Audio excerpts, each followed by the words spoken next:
चलो कम से कम बहुत काम है। Hello hello. नहीं, इसके अंदर टेक्स्ट सॉल्यूशन मिल जाए तो भी पहले टेस्ट के टेक्स्ट सॉल्यूशन मिले कि नहीं? अच्छा, टेक्स्ट सॉल्यूशन किसी भी टेस्ट के नहीं मिले।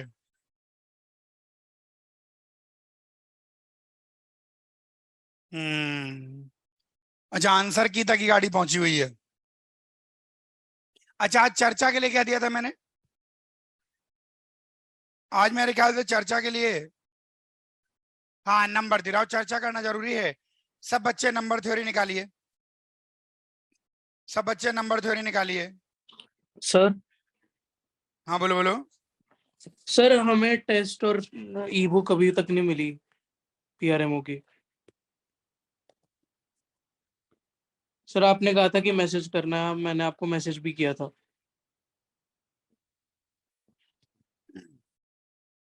हाँ, करते हैं।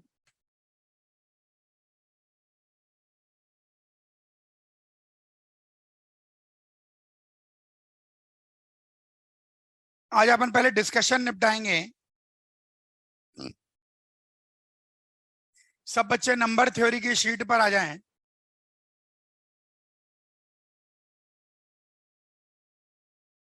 सब बच्चे नंबर थ्योरी की शीट पर आ जाइए।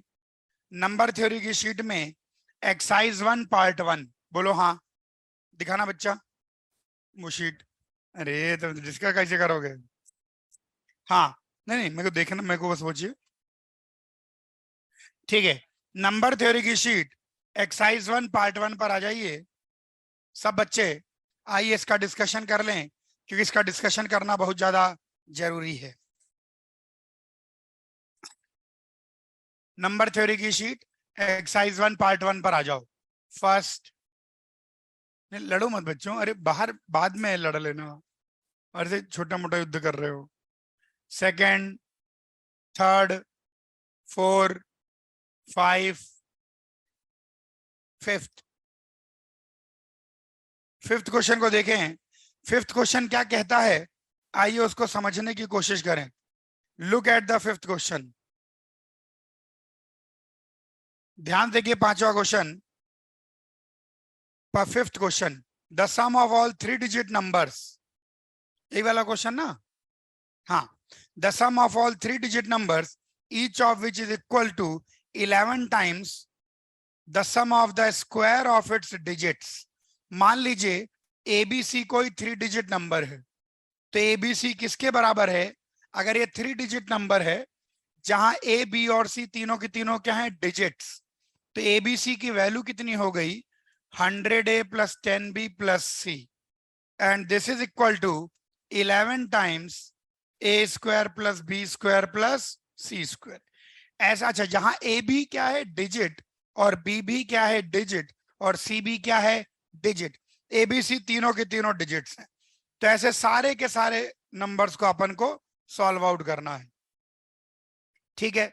इसका मतलब ये जो क्वांटिटी है, ये जो नंबर यहां पर बनेगा, दिस इज डिविजिबल बाय 11। ये 11 से डिविजिबल होना चाहिए। कोई भी नंबर 11 से कब डिविजिबल होगा? जब ऑड प्लेसेस और इवन प्लेसेस का जो डिफरेंस है, यानी a plus C minus B, ये 11 का मल्टीपल हो। अब सोचो, ए बी सी अगर डिजिट्स हैं तो तुम्हारे पास क्या क्या पॉसिबिलिटी है? या ये 0 हो जाए या 11 हो जाए। ये वैल्यू 22 नहीं हो सकती। ये वैल्यू 22 नहीं जा सकती। 0 या 11 ही जाएगी। बोलो हाँ। अब एक एक केस करके अपन इसको सॉल्व करेंगे। ध्यान से बोर्ड पर देखो। यहां पर अपन ने 11 का डिविजिबिलिटी क्राइटेरिया लगा दिया। अब आइए अपन एक एक केस लेते हैं। पहला केस लेते हैं कि a minus B plus C 0 हो जाए, यानी कहने का मतलब a plus C B equal to a plus C हो जाए। तो जहां जहां b दिख रहा है, ये हमारी मेन इक्वेशन है। जहां जहां b दिख रहा है a प्लस सी रख दीजिए। तो तुम्हारे पास निकल के आएगा 100A plus 10 times a plus C is equal to 11 times a square a plus C का whole square plus C square. ये चीज निकल के आई। इसको सॉल्व आउट करोगे, मतलब जस्ट रीअरेंज करोगे, तो ये बन जाएगा 2a square plus 2c minus 10a plus 2c square minus C equal to. ये ए में भी क्वाड्रेटिक बनाई जा सकती है और सी में भी क्वाड्रेटिक बनाई जा सकती है। इससे कोई फर्क नहीं पड़ता कि तुम ए में क्वाड्रेटिक बनाते हो कि सी में, किसी में बना ले। ए में अब तुमने क्वाड्रेटिक बना ली। अब ए में ये बनी हुई क्वाड्रेटिक, ए एक डिजिट आ रही है, यानी इस क्वाड्रेटिक का सॉल्यूशन एक इंटीजर है। क्वाड्रेटिक का सॉल्यूशन इंटीजर कब होगा? जब उसका डिस्क्रिमिनेंट परफेक्ट स्क्वायर हो। तो इसके डिस्क्रिमिनेंट पर हम कंडीशन लगाएंगे किसकी? परफेक्ट स्क्वायर होने की। तो जब आप इसका डिस्क्रिमिनेंट लेंगे तो इसका डिस्क्रिमिनेंट निकल के आ जाएगा 4 टाइम्स -3c² -8c + 6। अब ये परफेक्ट स्क्वायर होना चाहिए। अब आपको इसको क्या करना है? Perfect square. तो ये आ गया निकल के। तो सर परफेक्ट स्क्वायर क्यों होना चाहिए? क्योंकि इस क्वाड्रेटिक के रूट्स क्या हैं? इंटीजर हैं। Okay sir. क्वाड्रेटिक के रूट्स इंटीजर कब होंगे या नेचुरल नंबर कब होंगे? जब उसका डिस्क्रिमिनेंट परफेक्ट स्क्वायर हो। बोलो हाँ। ओके। हाँ सर। अरे बोलो हाँ। ओके। एक और चीज यहां पर समझने की बात यह भी है कि यहां पर इसको देखिए, ये वाला टर्म इवन है। बोलो हाँ। ये वाला टर्म भी इवन है क्योंकि 2 कॉमन फैक्टर आ जाएगा, यानी ये वाला टर्म भी इवन होना चाहिए क्योंकि 2 इवन जुड़ के इवन बनेंगे और इवन ऑड से कट के तो 0 आएगा नहीं। इवन कटेगा किससे? इवन से। तो यहां से इस इवन वाले नोटिफिकेशन से हमको ये समझ में आता है कि सी क्या है? एक इवन नंबर। सी क्या है? एक इवन नंबर, क्योंकि इसका कांस्टेंट टर्म भी क्या होना चाहिए? इवन होना चाहिए। तभी इवन इवन से कटेगा, अन्यथा इवन ऑड से तो कटेगा नहीं। तो यहां से सी इवन होना चाहिए। और दूसरी चीज, ये डिस्क्रिमिनेंट क्या होना चाहिए? Perfect square. -3c² -8c + 6, this should come out to be perfect square. क्या बात समझ में आई सब बच्चों को? अब यहां पर पहुंच के हल्का सा हिट एंड ट्रायल, या सी में परफेक्ट स्क्वायर बना के अपन उसको करें। सी एक इवन नंबर है, तो ये जो डिस्क्रिमिनेंट जो आएगा निकल के, एक मिनट रुको, मेरे ख्याल से डिस्क्रिमिनेंट ही गलत लिखा हुआ है। बी स्क्वायर कितना हो गया? 2c - 10। एक मिनट रुकिए, ये इसको रीअरेंज करना पड़ेगा, उसने 2c कर दिया है। तो बी स्क्वायर -4 × a × c, तो ये निकल के आ गया। ये क्वांटिटी हम चाहते हैं क्या हो जाए? परफेक्ट स्क्वायर हो जाए। तो ये क्वांटिटी परफेक्ट स्क्वायर केवल एक ही जगह निकल के आएगी और वो है c = 0। 0 के अलावा ये कहीं पर भी कभी भी परफेक्ट स्क्वायर नहीं आएगी।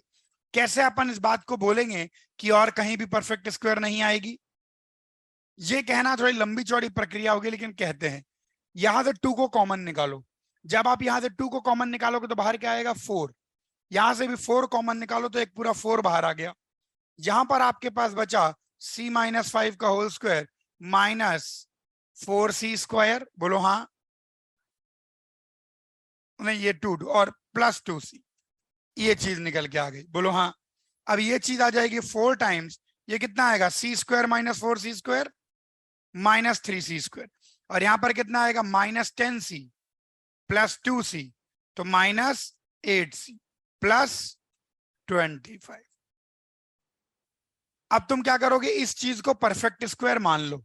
जैसे तुमको दिखाना है कि c = 0 के अलावा इसका कोई सॉल्यूशन नहीं है, तो थोड़ा लंबा चौड़ा कार्यक्रम है।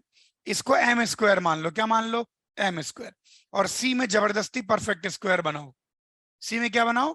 Perfect square. फिर c का स्क्वायर -m² यानी m² -c का स्क्वायर = 25। c भी इंटीजर है तो परफेक्ट स्क्वायर भी किसका बनेगा? किसी ना किसी इंटीजर का ही बनेगा, किसी ना किसी इंटीजर का ही बनेगा। तो ये इसमें कर पाओगे इस वाले काम को कि नहीं?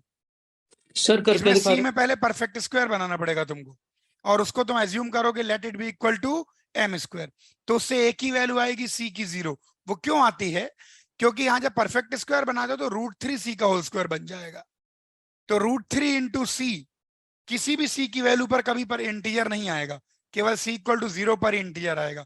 बाकी सब में उसमें √3 का फैक्टर, c को कोई भी इंटीजर रखो, 2 3 4 5, तो 2√3 3√3। ध्यान रखना c लंबा चौड़ा नहीं है, c एक डिजिट है। कहां से कहां? 0 से 9, ABC तीनों के तीनों डिजिट है। अब यहां से c की वैल्यू 0 आ गई। बोलो हाँ। इसको इसमें रख दीजिए। जब आप c की वैल्यू 0 रखेंगे तो आपको a की वैल्यू 5 और b की वैल्यू 5, तो एक नंबर तुम्हारे पास हो जाएगा 550। ध्यान रखना, ये अपन ने जो नंबर माना है वो क्या माना है, ABC। तो ए कभी भी 0 नहीं हो सकता, क्योंकि 3 डिजिट नंबर का फर्स्ट डिजिट कभी भी 0 नहीं होगा।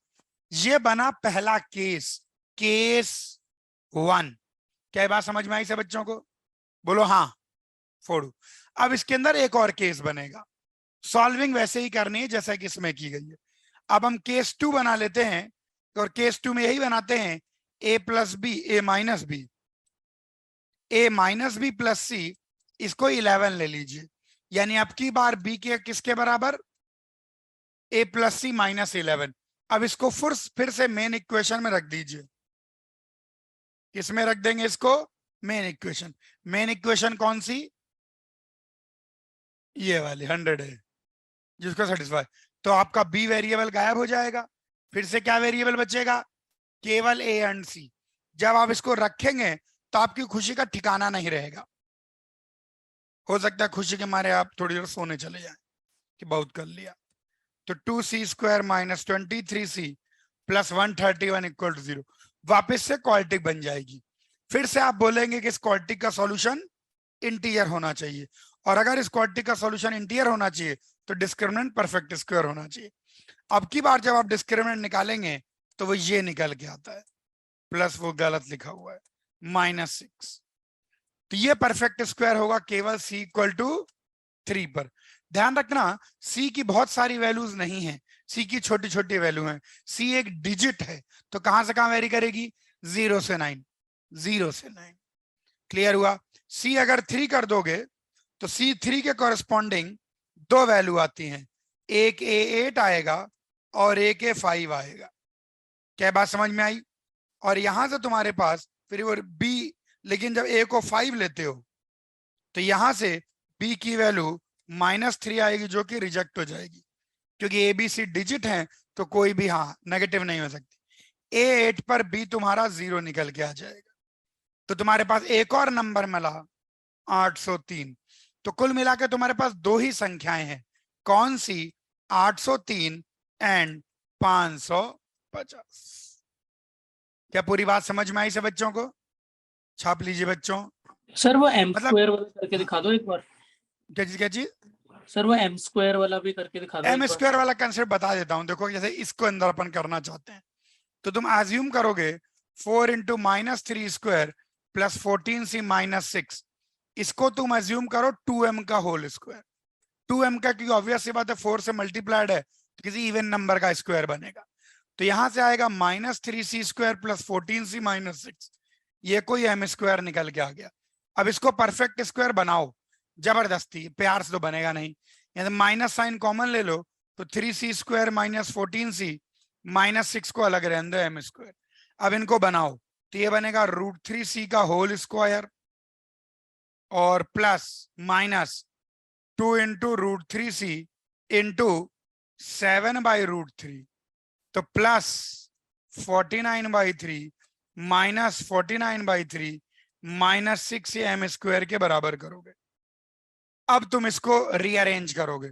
अब तुम कैसे रीअरेंज करोगे, -7/√3 का होल स्क्वायर, और √3 बाद में अपन बाहर निकाल लेंगे, और -49/3 और -6 ऐसे बनाओगे तो -√3c -7/√3 प्लस 49/3 -6 m² के बराबर आ गया। बोलो हाँ। तो 6 3 कितना हो गया, 18। 49 - 18 कितना हो गया, 31। तो 31/3 इसको उधर ले जाओ, इस क्वांटिटी को, ये आ जाएगा m² प्लस √3c -7/√3 का होल स्क्वायर। अब यहां से आप √3 को कॉमन निकाल लो ताकि वो 3 का फैक्टर पूरी तरह बाहर आ जाए। तो यहां पर आप 3 आएगा और यहां पर c -7/3 का होल स्क्वायर बन जाएगा। ये आ गया ये। अब आप इसके अंदर बोलने की कोशिश करेंगे कैसा अपन c की वैल्यू क्या लें ताकि ये कोई ना कोई m इसको सेटिस्फाई कर जाए, या यहां पर इस चीज को यहां से उसको, बल्कि उधर मत ले आए कि 31/3 -3 टाइम्स c माइनस 7/3 का होल स्क्वायर, ये कोई ना कोई m स्क्वायर आ जाए। अब आप c की वैल्यू रख रख के देख लीजिए, 0 1 2 3 कटा। इस केस में उधर ले आने का फायदा नहीं हुआ, क्योंकि a square minus B square जैसा नहीं बना, पिछले केस में बन जाता। क्या ये बात समझ में आई सब बच्चों को? इस हाँ सर। क्वेश्चन को करने का बस एक ही बेनिफिट है, मतलब इस क्वेश्चन को जल्दी सॉल्व करने का इसलिए जल्दी सॉल्व हो रहा है क्योंकि एबीसी तीनों डिजिट्स हैं। अगर तीनों एप्सिलॉन नेचुरल नंबर वेरी कर रही होती तो फिर दिक्कत हो जाती। क्या ये बात समझ में आई सब बच्चों को? अरे क्वेश्चन 5 समझ में आया कि नहीं? सर हम बोलो ऑनलाइन हाँ। वालों को टेस्ट भी दिलवा दीजिए, हाँ मैसेज ऑनलाइन किया वालों था। को भी टेस्ट मिलेगा, मैंने बोला है, मैंने बोल दिया है, तो उन्होंने बोला है कि हम ऑनलाइन वालों को टेस्ट देंगे, तो आना सर चाहिए। मतलब अगला टेस्ट हमें मिलेगा? अगला अब ये नहीं पता, लेकिन मैंने आपकी रिक्वेस्ट सही जगह तक पहुंचा दी थी। जल्दी से आप सर बेटा तीन लिखो। और शीट? शीट तो मेरे ख्याल से आपको परचेज करनी पड़ेगी, या जो भी है, मतलब कोर्स में आ जाएगा, आना ओके चाहिए। सर। कॉपी कर ले बच्चों। आधे बच्चे तो थोड़ा बेहोश से दिख रहे हैं, लेकिन ठीक है। सर आंसर की कहाँ पर मिलेगी टेस्ट की? अच्छा रुको, नेक्स्ट टर्न पे मैं आंसर की और उसका तो सेटिंग कर देता हूँ, टेंशन नहीं, कॉपी करो इसको। क्लियर हुआ बच्चों? अरे बोलो हाँ। बढ़े आगे। ये हो गया पंचम प्रश्न। 6 7 8 8। 8वां क्वेश्चन देखें। मिटा रहे हैं इसको, मतलब मिटा रहे क्यों, आगे बढ़ जाते हैं। ये लीजिए 8th क्वेश्चन को ध्यान से देखें। How many positive integer appear in the list. ये एक लिस्ट है। किसकी लिस्ट है? Greatest integer 2006/1 comma greatest integer 2006/2 करते करते करते करते ग्रेटेस्ट इंटीजर 2006 बाय, यस, ये दे रखा है बेसिकली। अब अपन से बोला जा रहा है कितने पॉजिटिव इंटीजर हैं इस लिस्ट में। देखो एक दो तो आपको डायरेक्टली दिख जाएंगे, जैसे 2006/1 एक पॉजिटिव इंटीजर है, फिर 2006/2 भी एक पॉजिटिव इंटीजर है। जब भी आप 2006 को उसके फैक्टर से डिवाइड करोगे, उसके डिवाइजर से डिवाइड करोगे, तो कुछ ना कुछ आ जाएगा।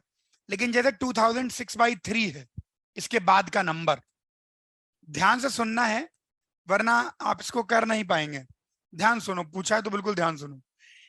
जब भी 2006 जो होगा वो अपने किसी फैक्टर से डिवाइड होगा, तो आपको एग्जैक्ट इंटीजर मिल जाएगा। उन इंटीजर की गिनती करना मुश्किल नहीं है, मुश्किल एक्चुअली यहां पर है कि 2006/3 जैसे है।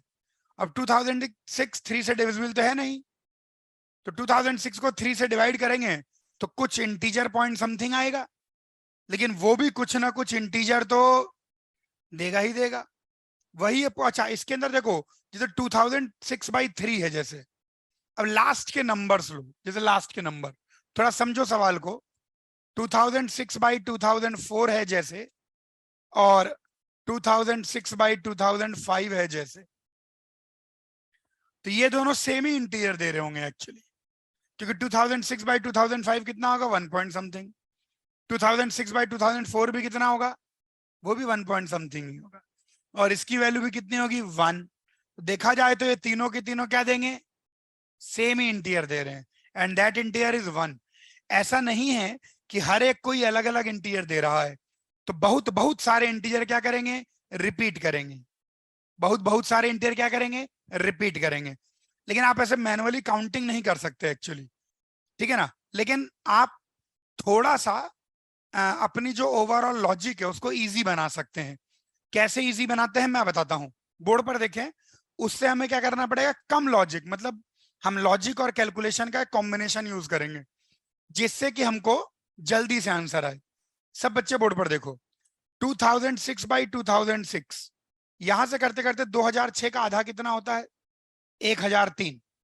तो जब तुम देखो ध्यान से 2006/1004, और यहां पर होगा 2006/1003, देखो इन सब नंबर्स की वैल्यू एक्चुअली 1 ही आ रही होगी। क्या समझ में आ रहा है कि नहीं आ रहा? क्योंकि इसकी वैल्यू 2 है, उसके बाद ये सब 1 point something 1 point something 1 point something, तो हमने आधे इंटीजर्स को भगा दिया। देखो थोड़ा कैलकुलेशन, यानी अब हमको कहां तक सोचना है, 2006 अब 1003 तक सोचना है। मेरी बात समझ में आ रही है? हम थोड़ा तिकड़म लगाएंगे। हम क्या करेंगे, इधर के बहुत सारे भगा देते हैं पहले, क्योंकि अभी हमको कितने नंबर्स गिवन है, 2006 नंबर गिवन है। अब यहां तक कितने नंबर है, 1003। तो हम क्या करते हैं, इन संख्या को 500 के 250 के नीचे ले आते हैं, उसके बाद हम लॉजिक लगा देंगे। क्योंकि अगर पूरे के पूरे 2006 पर लॉजिक अप्लाई करोगे तो कैलकुलेशन बहुत विकट हो जाएगी, बड़ी हो जाएगी। देखो हमने एक झटके में एक इंटीजर, तो इससे बड़े इन सारे नंबर से हमको एक सिंगल इंटीजर मिल रहा है। बोलो हाँ। कॉपी करो तो मैं आगे बढ़ूं, फटाफट जल्दी छाप लो, स्पीड में रखो। हम पहले क्या करने वाले हैं, 250 तक पहुंचेंगे, फिर वहां बैठ के लॉजिक लगाएंगे। उससे हमारा काम बहुत इजी होगा, वरना कैलकुलेशन बहुत ज्यादा हो जाएगी। It's a combination of calculation plus logic. देखो हमने एक झटके में 1003 टर्म्स को गायब कर दिया, अगले झटके में उसके आधे गायब हो जाएंगे। सम पूछा होता तो भी आ जाता, तो 1003 इंटू 1 कर। अभी तो खैर उसने केवल ये पूछा कि कितने अलग अलग इंटीजर मिल सकते हैं। बाकी तुम्हारा सवाल भी अच्छा है, इस पर भी सवाल बना सकते हैं कि what is the sum of those integers.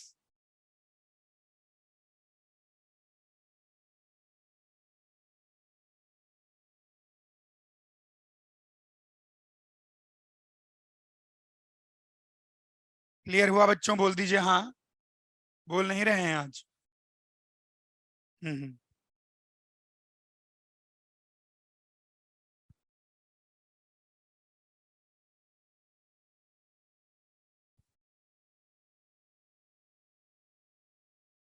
बढ़े आगे, यहां तक गाड़ी पहुंची।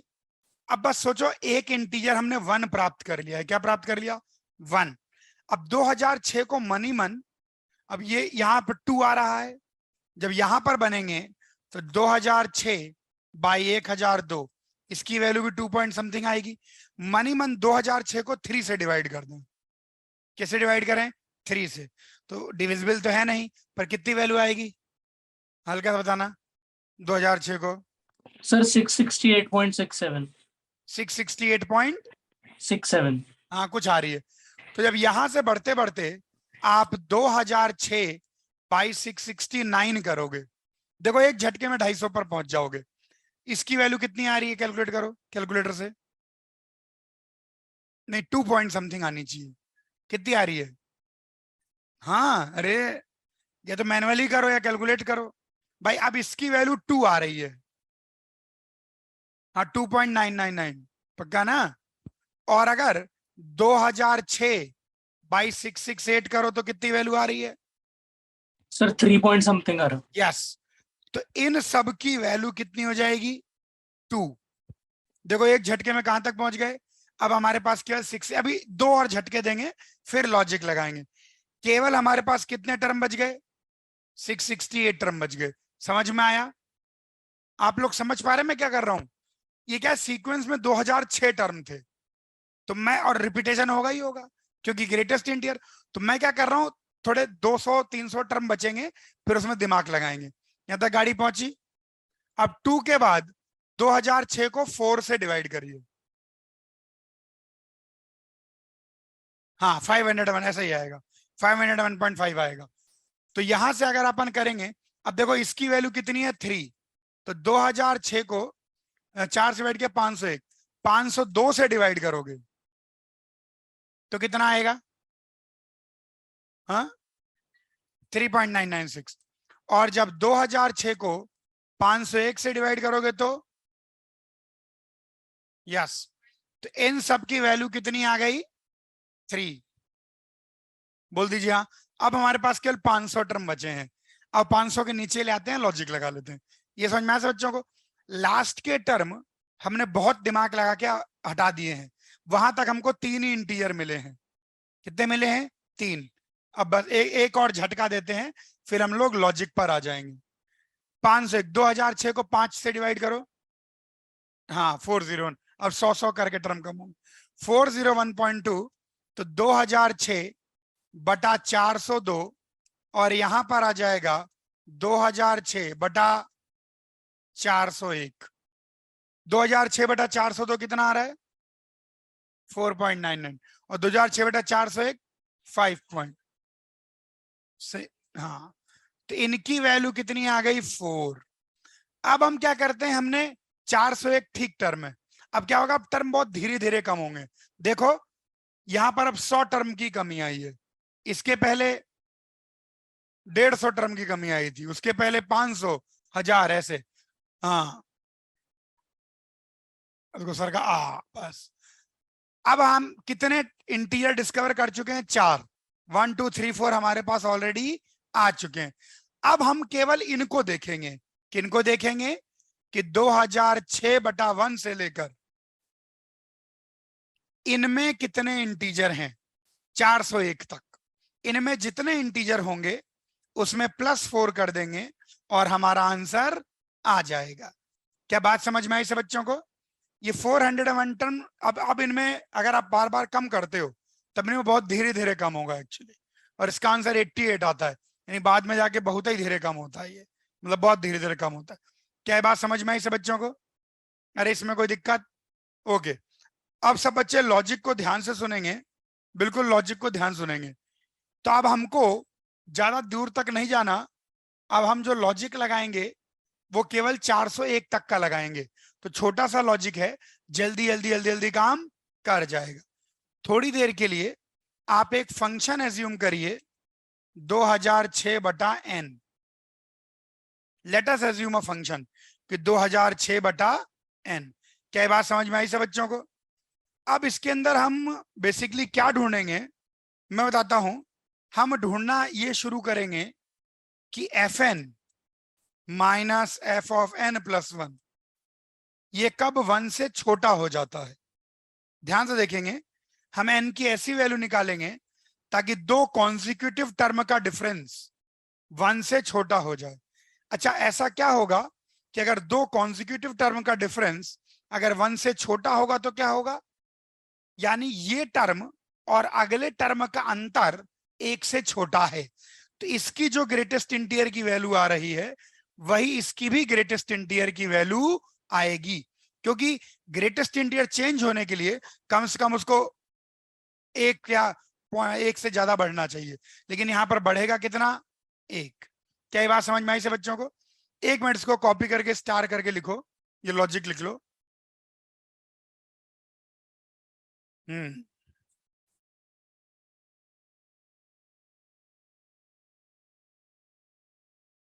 लॉजिक लिख लीजिए।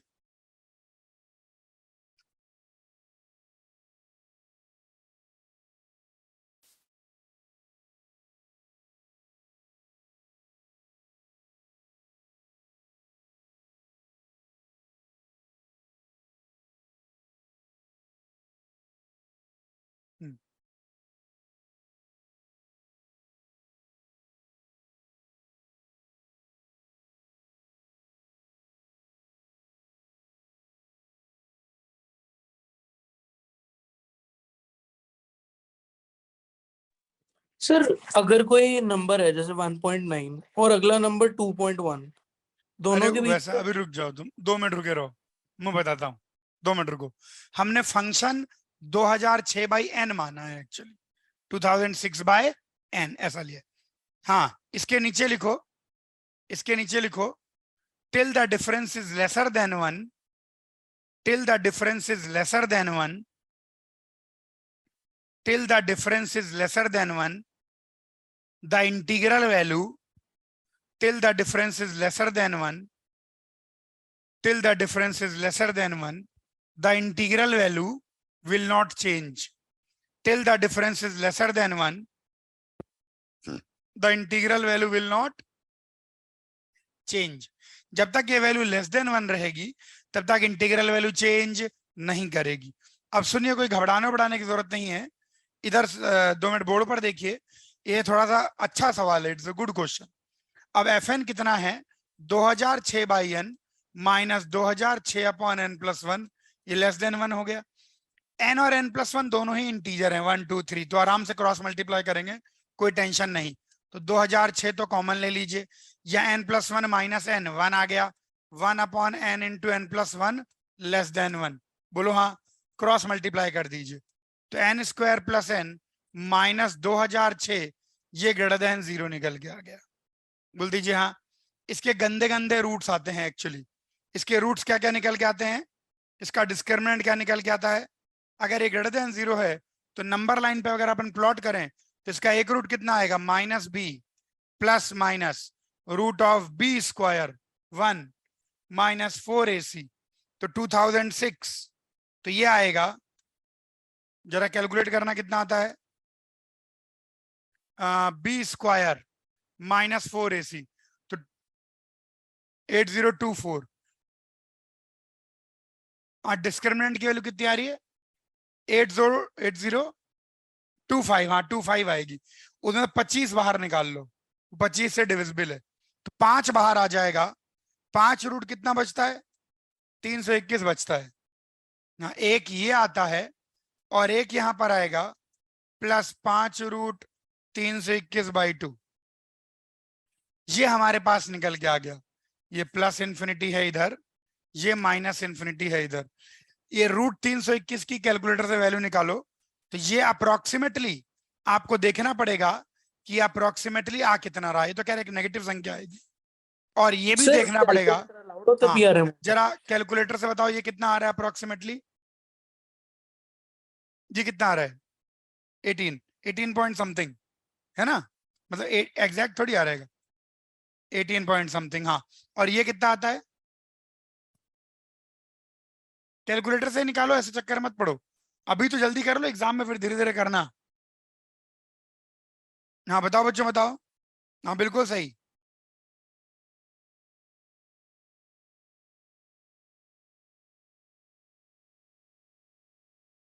कौन सा है, अरे इसकी वैल्यू कैलकुलेटर से निकालो, कितनी आ रही है, अरे दो दो बच्चों को 18 कह रहा है 40, अरे भैया गजब मामला है। कैलकुलेटर से किसने निकाली है, तुमने, हाँ तो तुम्हारी सही है। कितनी आ रही है, 44.29, हाँ ठीक है, 44 पॉइंट समथिंग आ रही है। हाँ यही आनी चाहिए, सही कह रहे हो, ये 44 पॉइंट समथिंग ही आएगी, बिल्कुल सही है। यहाँ तक गाड़ी पहुंची थी बच्चों की, 44 पॉइंट समथिंग ही आएगी। अच्छा, नेगेटिव को आपको देखने की जरूरत नहीं है, नेगेटिव को आपको देखने की जरूरत नहीं है। यहां तक गाड़ी पहुंची, अब हम आंसर लाएंगे। ये नंबर लाइन जरा कॉपी कर लीजिए, ऊपर सरका दो, ये और ये कॉपी कर लो खट्ट से। यहां तक 44 पॉइंट समथिंग तक आपको पहुंचना पड़ेगा। अरे तुम ऊपर तो इनइक्वालिटी, जल्दी आओ सर ये F N minus F N plus one का लॉजिक नहीं समझ में भाई। आया। F N minus F N plus one का मतलब है कि आगे वाले, इसमें से आगे वाला टर्म घटाओ तो 1 से छोटा होना चाहिए। सर आगे पर वाला ऐसा टर्म क्यों जरूरी क्यों है? घटाएंगे, क्योंकि आगे वाला टर्म छोटा है। एफ एन प्लस वन क्या है, 2006/n+1, जो और छोटा होता जा रहा है। इसमें जैसे जैसे आगे बढ़ रहे हो तो टर्म छोटे होते जा रहे हैं ना, सर पर हम ऐसा कर क्यों रहे हैं? ताकि हम सॉल्व कर पाए उनके बीच। अभी मैं बताता हूँ, तुम पहले कॉपी कर लो, एक बार कॉपी कर लो पहले।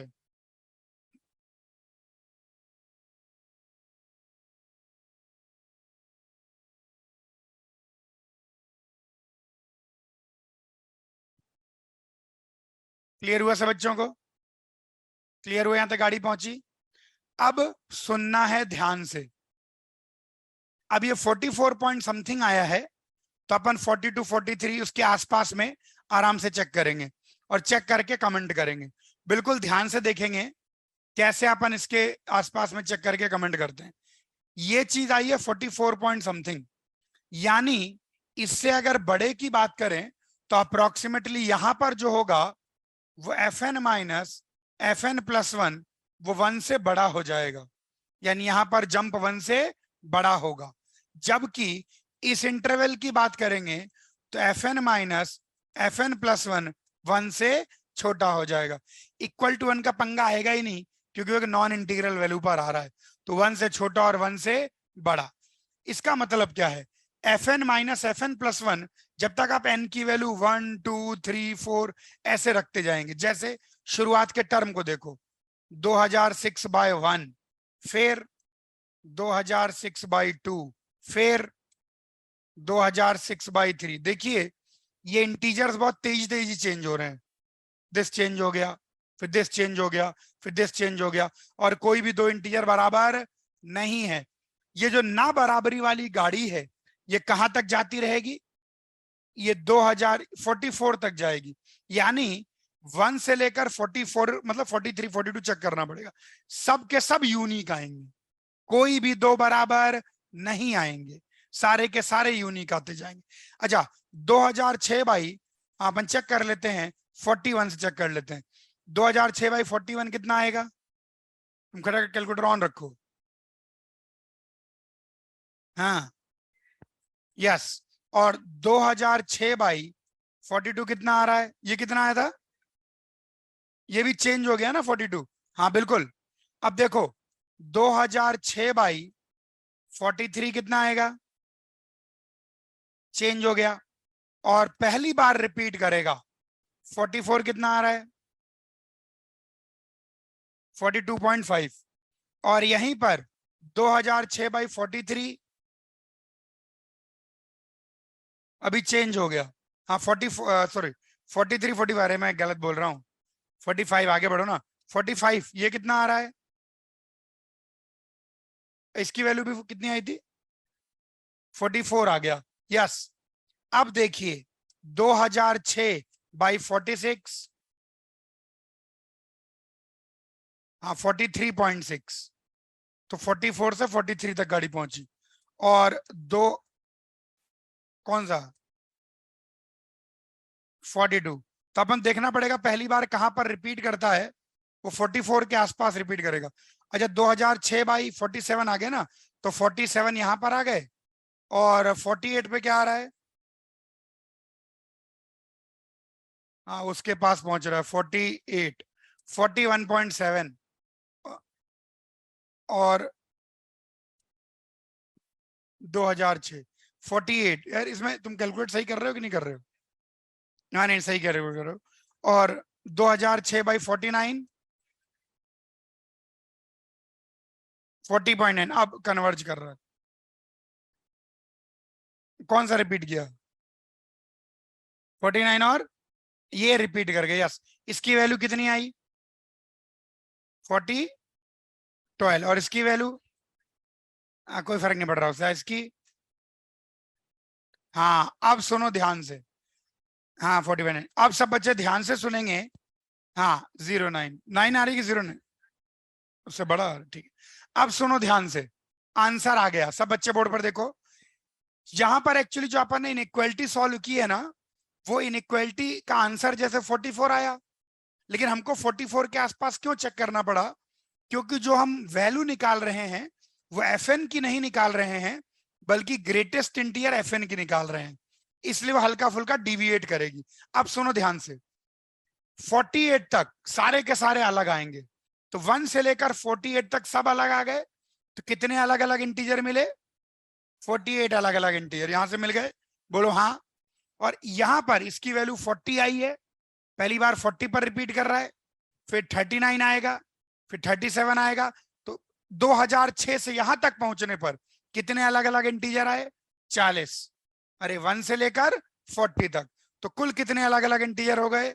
88। अरे यहां तक आ गया ना, 49 के आगे जाओगे 40, 39, 38, करते करते करते करते 3 2 1। तो ये 40 इंटीजर यहां से मिले, और ये 48 यूनिक इंटीजर मिल गए।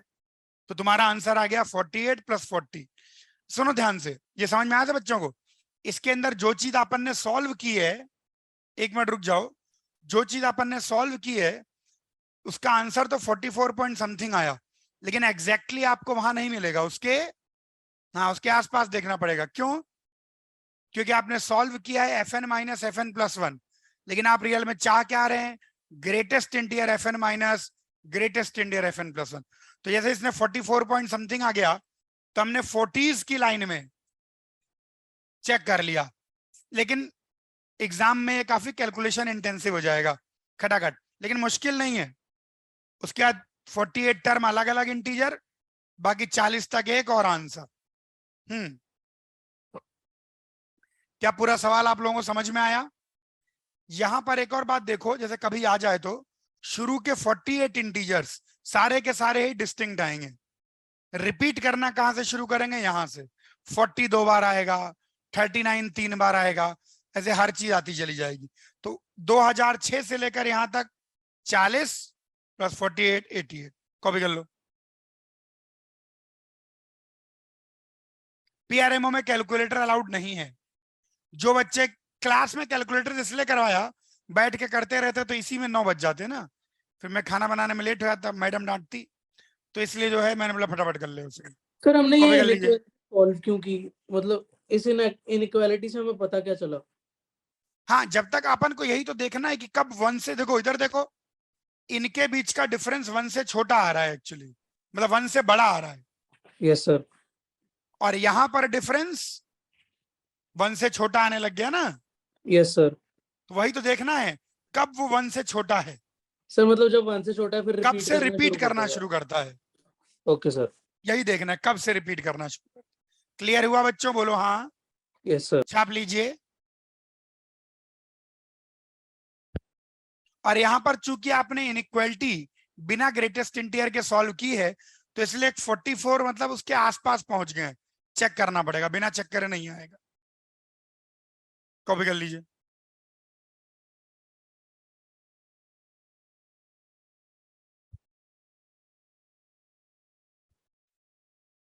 हाँ बोलो बोलो। अरे यही गद्दा तकिया लगा के सोना पड़ेगा भैया, ये इसीलिए बार बार पूछ रहा था, ये आया, ये लिखो, ये आया। देखो कुछ क्वेश्चन ऐसे जिनमें बार बार ऐसे मत बोलना, प्लीज रिपीट, गुरु जी बेहोश हो गिर पड़ेंगे। नहीं नहीं वो ठीक है, छोटे बच्चों क्या गेट आउट करना, मतलब एक बार में समझते चलो, छोड़ा नहीं है ऐसे। न्यूरल नेटवर्क को यहीं लगाओ।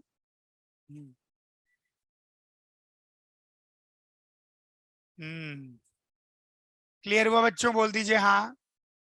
बोल नहीं रहे हैं आज, एक ही क्वेश्चन में बेहोशी तक पहुंच गए। हम्म,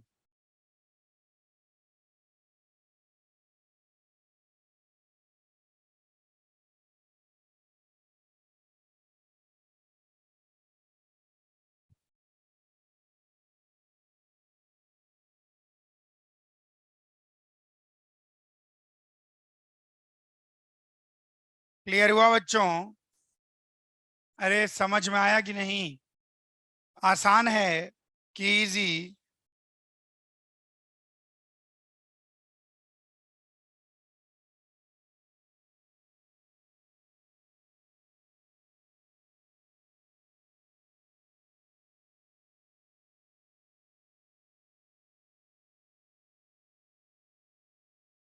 हाँ बढ़े आगे, अरे बढ़ जाएं। चलिए, ये हो गया 8वां क्वेश्चन। 9, 9 तो इजी है, लेस देन एन को तो यूलियर टोशेंट फंक्शन, सीधे उसका टोशेंट वैल्यू निकालनी है, निकाल लीजिए। हिंट लिख लो, सिंपली फाइंड द टोशेंट वैल्यू। 10, 11, 12, 12। हाँ 12 देखिए, ये क्वेश्चन मैंने करवाया नहीं था क्या क्लास में? अच्छा मैं लेने वाला था, फिर मैं चलो अगला चैप्टर शुरू करते हैं। अरे 11 भी कीजिए, क्या मतलब है, डाउट है तो पूछो, ये थोड़ी थी एक पुड़िया और रख दो, चलो ठीक है खा लें। अरे भैया, चलो पहले 11 देख लो। Does there exist an integer, पूछता है क्या कोई ऐसा इंटीजर एग्जिस्ट करेगा such that its cube is equal to this. लगता तो नहीं, आंसर कर दो नो, नो ही सही आंसर है। अब देखते हैं, बोलता है does there exist an integer such that its cube, क्या कोई ऐसा इंटीजर है जिसका क्यूब बराबर हो जाए 2n square plus, sorry 3n square plus 3n plus 7 के, जहां n कोई ना कोई इंटीजर है। m भी एक इंटीजर है और n भी एक इंटीजर है। तो बोलता है क्या कोई ऐसा m और n का कॉम्बिनेशन है, क्योंकि अगर ऐसा n होगा तो m भी आ जाएगा। तो कुल मिला के वो ये पूछ रहा है कि इस इक्वेशन के कितने ऑर्डर्ड पेयर सॉल्यूशन संभव है, जहां m क्यूब बराबर हो जाए 3n square plus 3n plus 7। बोलो हाँ। अब इसके अंदर क्या है, इस साइड को ध्यान से देखो। अगर इस साइड को 3 से डिवाइड करोगे तो रिमाइंडर कितना आएगा, 1, क्योंकि इसको 6 + 1 लिख सकते हो। इस साइड को यानी 3 से डिवाइड करने पर रिमाइंडर 1 आ रहा है। बोलो हाँ। यानी जो m क्यूब होगा वो कुछ 3k + 1 के फॉर्म का होना चाहिए। m क्यूब, यहां से हम कह सकते हैं कि जो m होगा वो 3 लैम्डा + 1 के फॉर्म का होना चाहिए, वो भी उसी फॉर्मेट का होना चाहिए। क्या ये बात समझ में आई से बच्चों को? सर ये एक्चुअली नहीं ये, समझ में आया। हाँ सुनो सुनो, m क्यूब 3 से डिवाइड करने पर रिमाइंडर 1 छोड़ रहा है, तो m भी 3 से डिवाइड करने पर रिमाइंडर 1 छोड़ेगा। m क्यूब 3 से डिवाइड करने पर रिमाइंडर 1 छोड़ रहा है, तो m भी 3 से डिवाइड करने पर रिमाइंडर 1 छोड़ेगा। तो m क्यूब का जो फॉर्म है वही का वही m का भी फॉर्म होगा। क्या यह बात आप लोगों को समझ में आई? नहीं आई? फोड़ू। अब हम क्या करेंगे, जहां पर नहीं है हाथ मत पूछते चलना, बाद मत कहना प्लीज रिपीट। अरे हमारी आईटी में एक लड़का था, बताया था, उसका नाम जल्लाद पड़ गया था। तो जो कुछ ऐसी हरकतें थी कि उसका नाम लोगों ने जल्लाद रख दिया था। तो वो जो है, एक गुरुजी पढ़ा रहे थे हमारे मैथमेटिक्स के, तो उसने पूरा, गुरुजी ने बहुत भयंकर एक्सप्लेन किया। वहां पर मल्टीपल बोर्ड होते हैं, लेक्चर जैसे ये है ना लेक्चर थिएटर, मुन्ना भाई एमबीबीएस में देखा है ऐसे, या 3 इडियट में, उसको एलटी कहते हैं।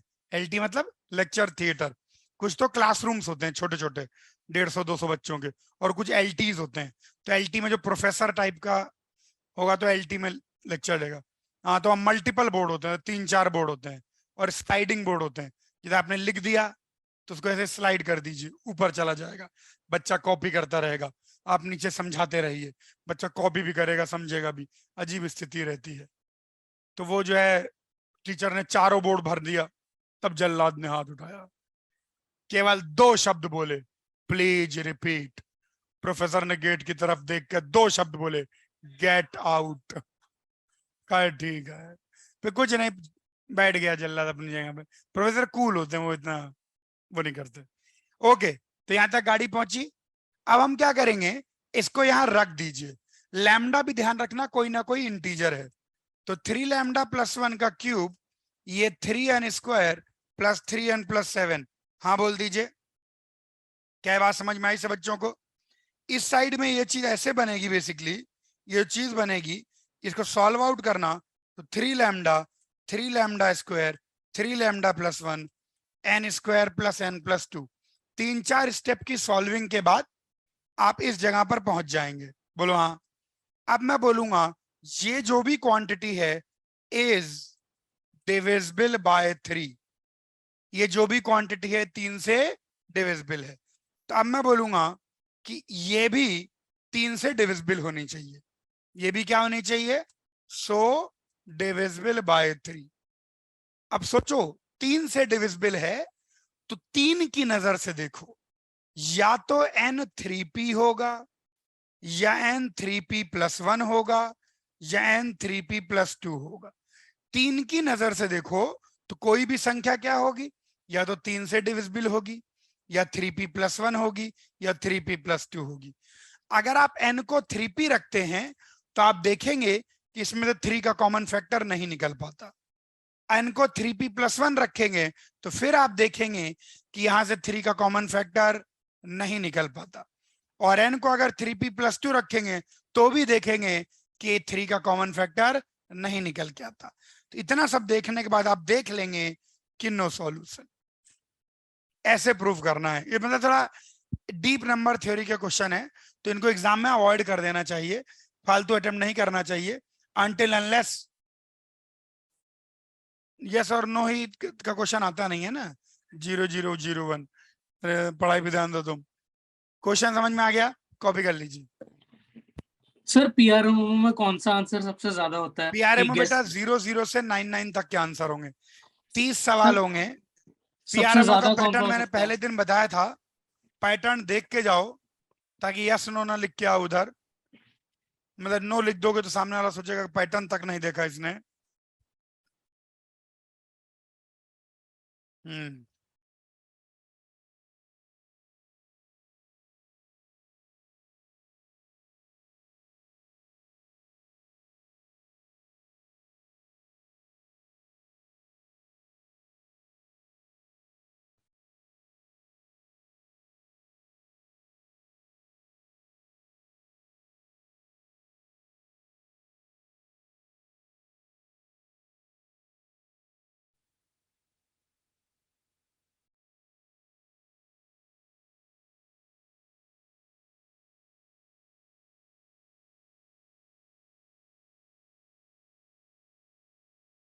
बढ़े आगे बच्चों, बोल नहीं रहे हैं आज। छापा बच्चों, कभी करो। तुम तो आराम से बैठे हुए हो, जीवन का आनंद ले रहे हो। कुछ लिख उख लो एक आध कुछ, ये तो बना ही लिया होगा तुमने। कोई बात नहीं, मजा कर रहा, चलो करो जो। बढ़े आगे, ये लिख लीजिए। यहां पर क्या है कि 3 से डिविजिबिलिटी देखनी है, तो 3 की नजर से देखेंगे। तो 3 की नजर से देखिए।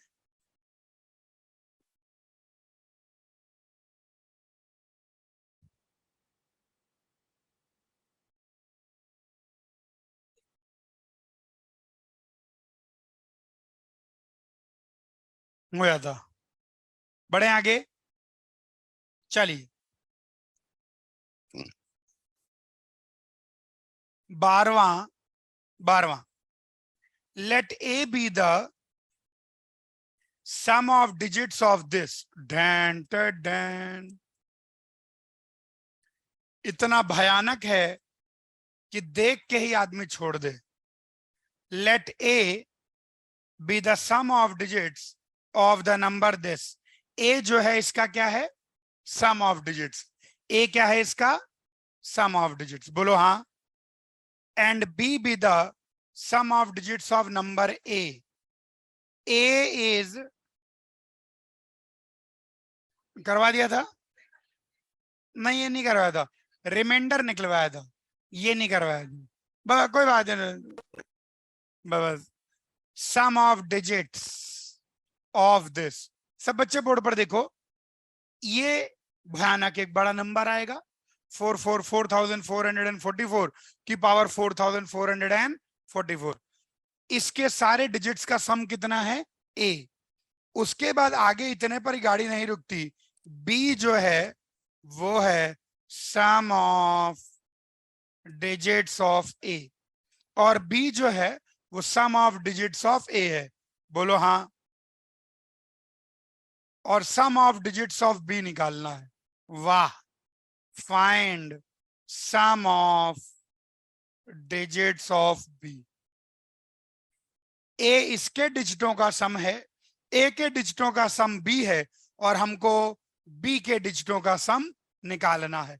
हम क्या करते हैं, थोड़ी देर के लिए, हाँ हाँ कैलकुलेटर तो मना कर ही देगा, उसके बस की नहीं है। तुम कैलकुलेटर के अंदर ही डाला होगा तुमने, कैलकुलेटर ने बोल दिया होगा माफ कर दो मुझको। अच्छा, अब यहां पर जो है अपन ने इसको सी एज्यूम कर लिया। अब सब बच्चे ध्यान से देखो, एक छोटी सी नंबर थ्योरी की प्रॉपर्टी का यूज करेंगे। किसी नंबर को 9 से डिवाइड करने पर जो रिमाइंडर आता है, वही रिमाइंडर उसके सम ऑफ डिजिट को 9 से डिवाइड करने पर रिमाइंडर आएगा। ध्यान से बच्चे मुझे देख लो 2 मिनट के लिए। किसी नंबर को 9 से डिवाइड करने पर जो रिमाइंडर आता है, उसके सम ऑफ डिजिट को भी 9 से डिवाइड करने पर उतना ही रिमाइंडर आएगा। यानी इसको 9 से डिवाइड करने पर जो रिमाइंडर आएगा, वही ए को 9 से डिवाइड करने पर रिमाइंडर आएगा, वही बी को 9 से डिवाइड करने पर रिमाइंडर आएगा, और वही सी को 9 से डिवाइड करने पर रिमाइंडर आएगा। स्टार करके इस बात को लिखो, द रिमाइंडर, लिख लो आलसी बच्चों, the remainder when the number is divided by 9, the remainder when the number is divided by 9, the remainder when the number is divided by 9, the remainder when the number is divided by 9, the remainder when the number is divided by 9 is same as the remainder is same as the remainder when its sum of digits is divided by 9 is same as the remainder when its sum of digits is divided by 9 is same as the remainder when its sum of digits। बहुत अच्छा question है, बहुत प्यारा है, ध्यान से देखो, इसका सॉल्यूशन अच्छा लगेगा। is same as when its sum of digits is divided by 9। समझ में आया सब बच्चों को? 9 से जब अपन किसी भी नंबर को 9 से डिवाइड करते हैं, किसी भी नंबर को 9 से डिवाइड करते हैं, तो वही रिमाइंडर मिलता है जो कि उस नंबर के सम ऑफ डिजिट्स को 9 से डिवाइड करने पर रिमाइंडर मिलेगा। बोल दीजिए हाँ। ये एक इंपॉर्टेंट इंफॉर्मेशन है। तो यहां से अपन बोलेंगे कि this is congruent to A, is congruent to B, is congruent to C mod 9। अरे 9, ये सब mod 9 पर कॉन्ग्रुएंट है। mod 9 पर कॉन्ग्रुएंट का मतलब 9 से डिवाइड करने पर सबके सब सेम रिमाइंडर देते हैं। क्या मेरी यह बात सब बच्चों को समझ में आ गई? कोई दिक्कत? अब हम सबसे पहले कैलकुलेट करते हैं 444 की पावर 4444 mod 9। बोलो हाँ। इसका 9 से डिवाइड करने पर रिमाइंडर अपन ने क्लास में निकाला हुआ है, तो इसकी वैल्यू आ जाएगी 7। बोलो हाँ। ये तो डायरेक्टली 9 को से डिवाइड करो, पावर चढ़ा दो, सब नंबर थ्योरी प्रपंच आपको पढ़ाया हुआ है। यहां तक गाड़ी पहुंची। यानी अब मैं लिखूंगा कि A mod A is congruent to, हाँ बिल्कुल, A is congruent to B is congruent to C is congruent to 7 mod 9। कहने का मतलब अब मैं इस बात को ऐसे बोलूंगा कि A को 9 से डिवाइड करने पर भी 7 आएगा, B को 9 से डिवाइड करने पर भी 7 आएगा, और C को 9 से डिवाइड करने पर भी 7 आएगा। बोलो हाँ। क्या बात समझ में आई सब बच्चों को? अब देखो मैं ABC को कैसे फाइंड आउट करता हूं, जरा सब बच्चे बोर्ड पर देखेंगे। सब बच्चे बोर्ड पर देखेंगे। यहां तक तो आमतौर पर सब बच्चे कर लेते हैं, वो मतलब थोड़ा बहुत जिसको ये इंफॉर्मेशन पता हो कि नंबर को 9 से डिवाइड करने पर वही रिमाइंडर मिलता है जो कि उसके सम ऑफ डिजिट को 9 से डिवाइड करने पर रिमाइंडर मिलता है। तो इस इंफॉर्मेशन का यूज करके मैक्सिमम बच्चे यहां तक पहुंच जाते हैं।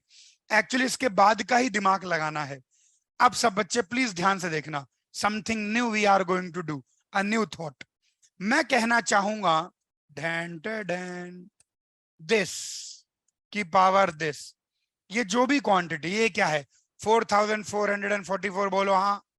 ये 10,000 की पावर 10,000 से छोटा ही होगा, क्योंकि बेस भी 10,000 है और पावर भी 10,000 है। बोलो हाँ। बोलो हाँ। अच्छा, अब यूं समझो कि 10,000 की पावर 10,000, दिस इज, इसी को लिख रहा हूं, यही ये चीज आ जाएगी 10 की पावर कितनी आ जाएगी, 1 2 3 4, 4,000, 40,000। अरे बोलो हाँ। अरे 10 की पावर 4 लिख दीजिए उसको, बोल दीजिए हाँ। कोई दिक्कत? अब चाहो तो इसको मतलब यूं भी लिख सकते हो, मतलब जरूरत नहीं है, ऐसे भी लिख सकते हो, कैसे भी कमेंट कर लो। तो 10 की पावर 40,000 से छोटा होगा ही होगा। तो लॉस को थोड़ा कंपनसेट करने के लिए, क्यों लॉस होगा मैं समझाता हूं, अभी आपको समझ जाएंगे। मैं बोल सकता हूं कि 10 की पावर 50,000 से छोटा होगा ही होगा। बोलो हाँ। होगा कि नहीं होगा? ये जो भी नंबर है भाई साहब, कितना भी माथा पटक ले, सर फोड़ लें, खून निकाल लें, ये इससे छोटा होगा ही होगा। बोलो हाँ। यानी ये, अच्छा ये इससे बहुत छोटा होगा, क्योंकि रियल में 10 की पावर 40,000 आ रहा था और हमने क्या कर दिया, 10 की पावर 50,000। ढैन टडैन। इसके अंदर कितनी डिजिट्स हो सकती हैं? 50,000 डिजिट। अरे 0 0 0 0 0 0 0। सब बच्चे प्लीज देखें, अच्छा चीज सीखने को मिलेगी। अरे तुम पढ़ाई पे ध्यान दो। कितनी डिजिट मिलेगी? 50,001। वैसे बात तो सही कह रहा, 50,001। बोलो हाँ। अब ये 50,001 डिजिट मिलेंगी, ठीक है ना? वैसे तो ये सब बच्चे बोर्ड पर देखना, वैसे तो ये 40,001 डिजिट से ही छोटा हो जाता, लेकिन ये नंबर तो 50,001 डिजिट का है। हमने कितनी डिजिटें बढ़ा दी? 10,000 डिजिटें बढ़ा दी।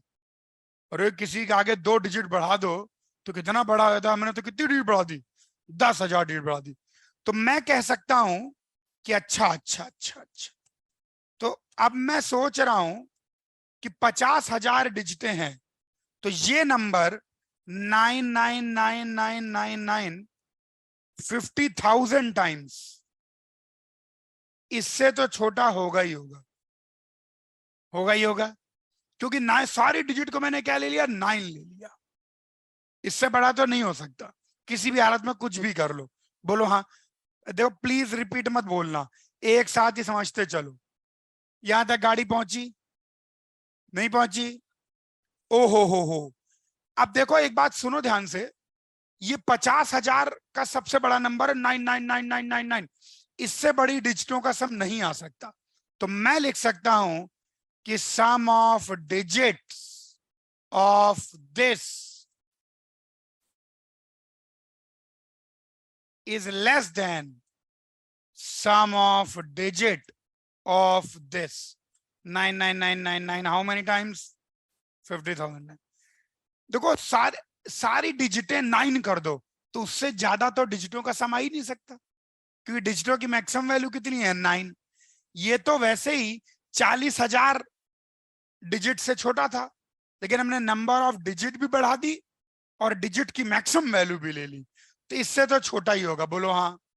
तो a is less then 50,000 into 9। तो a is a very small number, 4,50,000 से छोटा है। बोल दीजिए हाँ। बोलो हाँ। एक नंबर है जो गारंटीड 4 लाख 4.5 लाख से छोटा है। बोलो हाँ। 4.5 लाख तक भी नहीं जाएगा एक्चुअली। क्यों? क्योंकि हमने पहले ही 10,000 इंक्रीजिंग डिजिट मान ली है। सर बोल दीजिए हमने हाँ। इंक्रीजिंग क्यों लिया, मतलब 10,000 की पावर ताकि हम 40 से? एक्चुअली थोड़े, मतलब आप समझ नहीं रहे, उसके अंदर 40,000 डिजिट थी। बोलो हाँ। Yes sir. और डिजिटों को हमने 10,000 बढ़ा दिया तो उसके आगे कितनी डिजिटें जोड़ दी? सर 10,000 हमने डिजिटें जोड़ दी। ऐसा बोलो ही हाँ। किया ही क्यों, किया क्यों अरे ऐसा तुम पहले हमने? सुनो तो मेरी बात। तुम सुनो पहले। देखो जीवन में सुनना बहुत जरूरी है। मैं अपनी वाइफ की सुनता हूँ, खुश रहता हूँ। सुनो ध्यान से।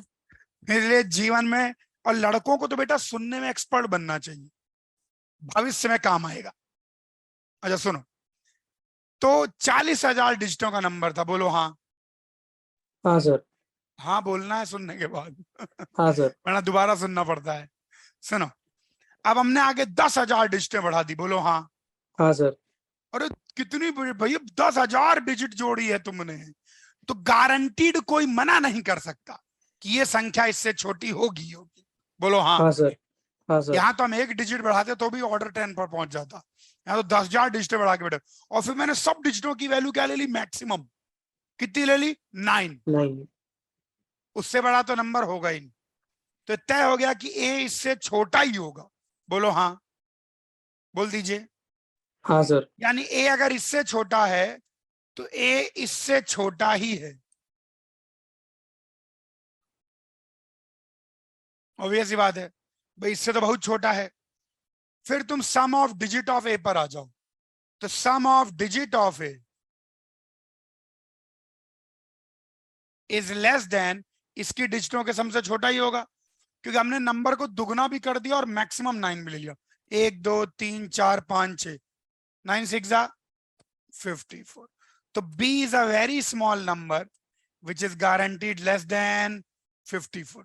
देखो अपन इतना बड़ा नंबर लेते हुए भी हम b तक पहुंच गए हैं। बोल दीजिए हाँ। अरे बोल दीजिए हाँ। यानी b is guaranteed less than 99। हर बार 9 क्यों ले रहे हैं? क्योंकि डिजिट की मैक्सिमम वैल्यू करने के लिए। यानी sum of digit of b is less than 18. So C is a number that is less than 18 and C leaves 7 as remainder. हाँ, when divided by 9। तो 18 से ऐसा कौन सा छोटा नंबर है जो 9 से डिवाइड करने पर 7 रिमाइंडर छोड़ दे? यस। तो C is 16। ये बहुत प्यारा क्वेश्चन है, पढ़ाई पे ध्यान दो। 16 आ गया, लेकिन आपसे C नहीं पूछा है, सी का सम पूछ नहीं, क्या किसका सम पूछा है? बी का सम ऑफ डी। सॉरी मैंने गलत कर दिया।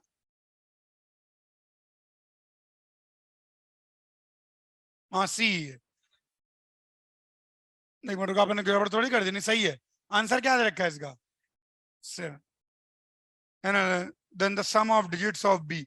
नहीं सी की वैल्यू पूछी है ना उसने। अरे उसने सी की वैल्यू पूछी है ना।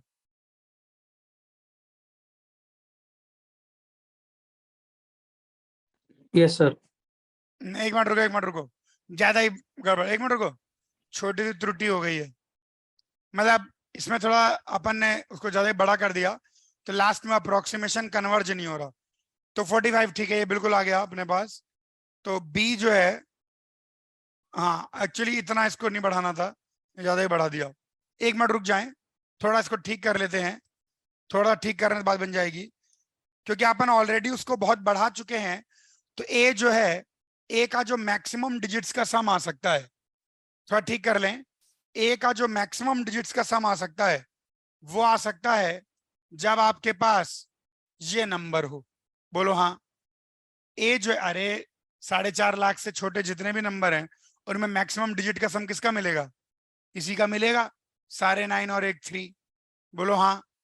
तो ये कितना क्या, 9 5 द 45, 48। तो मैं थोड़ा कमेंट ठीक करूंगा, तो ए जो होगा वो लेस देन हो जाएगा 48। बोलो हाँ। अब 48 से छोटा जो नंबर है सम ऑफ डिजिट, यानी बी 48 से छोटा है। बोलो हाँ। 48 से छोटा जो नंबर है उसका मैक्सिमम डिजिट का सम कितना आ सकता है? नहीं, 48 से छोटा अगर कोई भी नंबर लेते हैं तो उसका सर इससे मैक्सिमम छोटा सम नहीं कितना आ आएगा। सकता है? 11 क्यों भाई? Now sir 12। 39 ले लें तो 12 आ जाएगा ना। तो यानी बी अगर 48 से छोटा है तो sum of digits of B maximum क्या होगा? 12। अपन ने शुरू में भयंकर अप्रोक्सीमेशन ले लिया, बाद में वैल्यूज को नहीं बढ़ाना है। एक मिनट रुको, यहां तक गाड़ी पहुंची, यहां तक गाड़ी पहुंची। तो सी जो है वो 12 से छोटा है और वो 7 रिमाइंडर छोड़ता है। तो सी की वैल्यू कितनी है? खुद 7। अब सब कुछ सही है, समझ में आया? इसके अंदर भयंकर लॉजिक लग रहा है, क्योंकि आपने ए को बहुत बढ़ा लिया तो बाद में उसको बढ़ाने की कोई जरूरत नहीं है।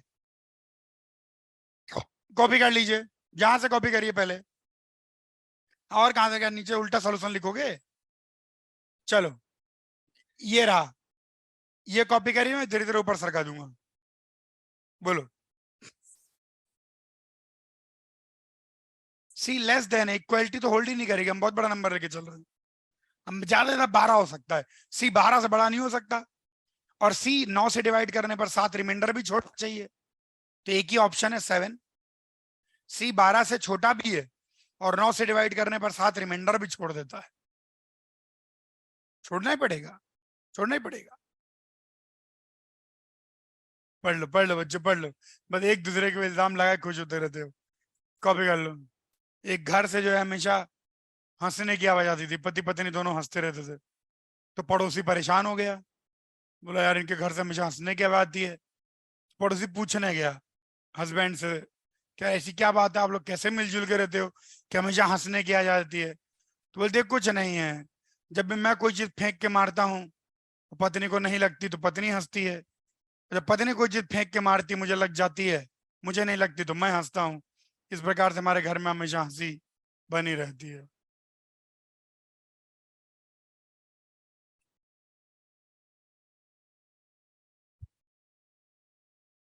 पढ़ लीजिए बेटा, पढ़ लीजिए, जीवन बहुत मेहनती। हम्म।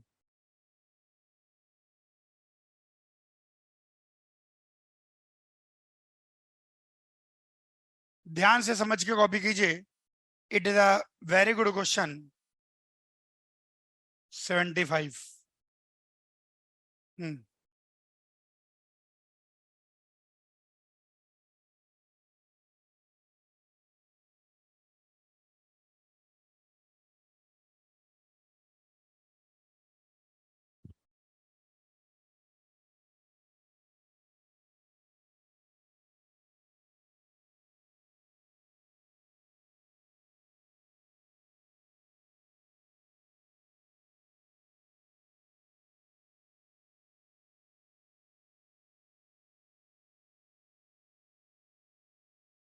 हम्म।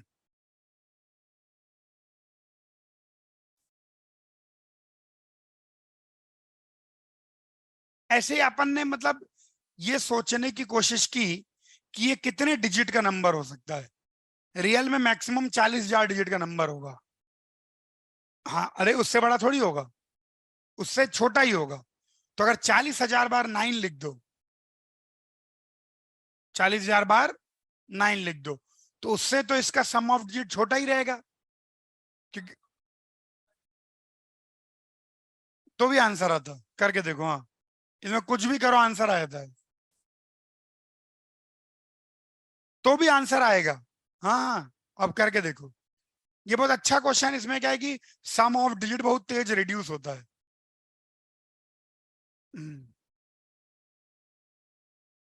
कॉपी कर लिया तुमने? पक्का? छाप लीजिए बच्चों।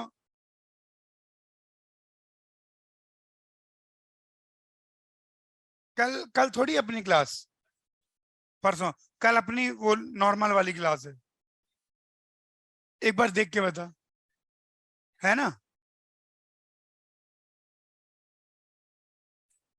ढैन नो, जो नॉर्मल वाली क्लास होती है उसमें कितने बच्चे नहीं आते भाई? एक दो, और बस 2-3 बच्चे नहीं आते। ठीक है। क्यों? टाइम टेबल तो आ गया होगा। चलो इसको कॉपी कर लो। चलिए आज के लिए इतना ही, फिर अगले टर्न पे और डिस्कशन करना जरूरी है।